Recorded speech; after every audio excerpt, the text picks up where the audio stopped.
안녕하십니까. 우리는 몸이 아프게 되면 병원에 가거나 약을 구입하여 복용하게 됩니다. 약 없이는 몸의 건강을 유지할 수 없다고 생각합니다. 그러나 약에 의존하지 않고 건강을 지킬 수 있는 방법이 있습니다. 그래서 오늘은 콜레스테롤, 중성지방을 낮추는 방법이라는 책을 소개합니다. 일반적으로 사람들은 콜레스테롤과 중성지방의 수치가 높으면 건강하지 않다는 생각에 낮추려고만 합니다. 하지만 혈액검사에 나오는 성분들은 모두 우리 인간의 몸을 이루고 있는 중요한 구성물질들입니다. 콜레스테롤도 수치가 높으면 약을 써서 무리하게 낮추려 하지 말고 적정 수치까지 내려갈 수 있게 기능을 정상화해야 합니다. 이 책은 일상생활에서 실천할 수 있는 간단한 방법으로 콜레스테롤과 중성지방을 스스로 조절해 나가기 위한 지침서입니다. 그러면 책의 주요 내용을 살펴보도록 하겠습니다. 우리가 모르는 콜레스테롤에 관한 진실. 콜레스테롤의 대부분은 간에서 생성된다. 콜레스테롤의 20에서 30%는 음식에서 얻고 나머지 70에서 80%는 간에서 만들어진다. 일반적으로 사람들은 콜레스테롤을 음식으로만 섭취한다고 생각한다. 그리고 콜레스테롤 수치가 너무 높으면 동맥경화를 우려해 장기간 약을 복용하며 심근경색과 뇌경색에 걸리지 않기 위해 노력한다. 몸의 피로에서 만들어내는 성분을 언제부턴가 악의 원흉으로 취급하고 있는 것이다. 과연 콜레스테롤은 무엇일까? 콜레스테롤은 스테로이드의 기본 골격을 하고 있으며 거북이의 등딱지와 같은 연결 형태를 띠는데 인간의 몸을 구성하는 다양한 성분의 원료가 된다. 거북은 장수를 상징하는 기란 동물의 이미지를 지니고 있다. 실제로 콜레스테롤은 장수와 관계가 깊은 노화 예방 호르몬 DHEA 원료로 쓰인다. DHEA는 면역력을 향상시키고 근육을 유지하는 등 많은 기능을 지닌 것으로 보고되고 있다. 또한 콜레스테롤은 세포 밖의 필요한 영양소를 받아들이고 불필요한 노폐물을 배출할 수 있게 돕는다. 중성지방의 역할은 중성지방은 비만의 원인이라 다소 부정적인 이미지가 있지만 콜레스테롤과 마찬가지로 몸에 필요한 다양한 기능을 지니고 있다. 음식으로 섭취한 지방 성분은 소장에서 유리지방산과 글리세린으로 분해되고 소장의 세포에서 다시 중성지방으로 재합성된다. 당질은 포도당으로 온몸을 돌며 에너지로 사용되고 그 나머지는 지방세포나 간에 저장했다가 다시 사용한다. 그리고 여기서도 남는 것은 중성지방으로 다시 축적된다. 중성지방의 주요 기능은 다음과 같다. 활동을 위한 에너지원, 체온을 일정하게 유지하고 내장기관을 보호하는 쿠션, 여분의 중성지방은 피하지방이나 내장지방으로 저장, 지방세포에 중성지방을 운반하고 난 나머지가 LDL이다. LDL 자체는 나쁜 영향을 끼치지 않는다.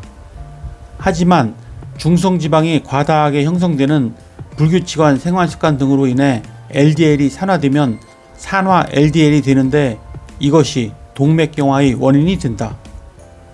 LDL 콜레스테롤, HDL 콜레스테롤.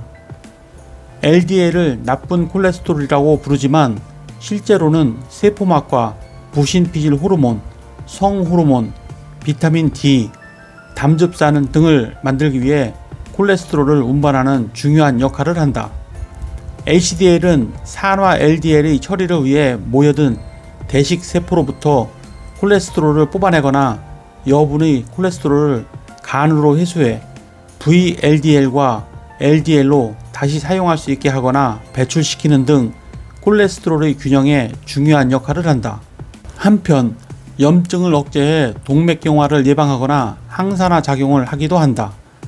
이 콜레스테롤 회수 기능은 당뇨병과 비만, 만성염증을 동반하는 질병, 그리고 흡연 등으로 인해 저하된다고 한다. 고지혈증과 생활습관병, LDL과 혈액 속 중성지방이 필요 이상으로 증가하거나 LDL이 감소한 상태를 고지혈증이라 한다. 고혈압, 당뇨병 등 생활습관이 원인이 되어 발병한다고 생각되는 질환을 통틀어 생활습관병이라 하는데 고지혈증도 이 중 하나이다. 넓은 의미에서 뇌졸중, 암, 심장병 등이 포함되는데 대부분 생활습관병이다. 콜레스테롤, 중성지방이 정상 수치가 되려면 산화로 녹이 쓰는 원인은 활성산소. 활성산소는 산화작용을 하는 강력한 기능이 있어 체내에 침입한 바이러스나 세균, 유해물질을 제거하고 몸을 지켜주는 중요한 역할도 담당한다. 반면 많이 발생하면 쇠가 산화되어 녹이 슬듯 몸의 노화를 촉진하게 된다. 몸은 산화를 방지할 수 있게 몸속에서 항산화 물질과 항산화 효소를 만들어낸다.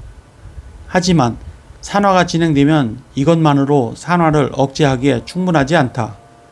우리 스스로 콜레스테롤을 산화시키는 활성산소가 너무 많아지지 않게 생활습관에 주의하는 자세가 필요하다. 생활에서 활성산소를 발생시키는 요인이다. 첫째, 식사가 원인인 경우, 불규칙한 식생활, 식품 첨가물, 가공식품, 과도한 음주 등. 둘째, 식사 이외의 습관이 원인인 경우, 스트레스, 수면 부족, 불규칙한 생활, 흡연, 격렬한 운동 등. 셋째, 환경이 원인인 경우, 전자제품, 자외선, 대기오염, 배기가스, 다이옥신 등. 당화는 누렇게 탄 상태. 당화란 몸속에서 단백질과 여분의 당이 달라붙어 성질이 변하는 현상을 말한다. 이때 만들어지는 물질이 최종 당화 산물 AGE이다. AGE는 활성산소를 늘리고 산화도 진행시킨다. 혈액 속 단백질 플러스 당 플러스 열에 의해 갈색으로 그을린 것과 같은 노화 현상이 일어난다. 당화가 진행되면 정상적인 콜라겐까지 분해되고 주름이 들고 낯빛이 어두워지며 피부의 탄력과 윤기가 없어지는 등 노화 현상이 가속화된다. 미용적인 면뿐 아니라 동맥경화가 진행되거나 당뇨 합병증, 알츠하이머병, 암, 백내장, 골다공증 등 건강면에서도 영향을 미친다. AGE가 늘지 않도록 과도한 탄수화물 섭취를 삼간다. 질 좋은 콜레스테롤을 만들기 위한 생활습관. 첫째, 무리한 운동을 하지 않는다. 둘째, 과식, 단 음식, 차가운 음식을 과다 섭취하지 않는다. 셋째, 스트레스는 콜레스테롤을 증가시킨다. 넷째, 채소, 해조류 등을 섭취한다. 다섯째, 입욕을 통해 독소를 배출한다. 네, 이상으로 책의 주요 내용을 살펴보았고요. 이 책은 건강검진 수치를 보고 불안해하는 사람들을 위한 책입니다. 건강검진 수치에 일희일비할 필요가 없다고 저자는 주장합니다. 우리 몸속에서 배출하는 물질들에 대하여 정확히 알고 대응하는 방법들을 제시하고 있습니다. 약에 의존하지 않고 올바른 건강지킴을 이해하는 데 도움이 되셨다면 구독과 좋아요 부탁드립니다. 그러면 다음 시간에 뵙겠습니다. 감사합니다.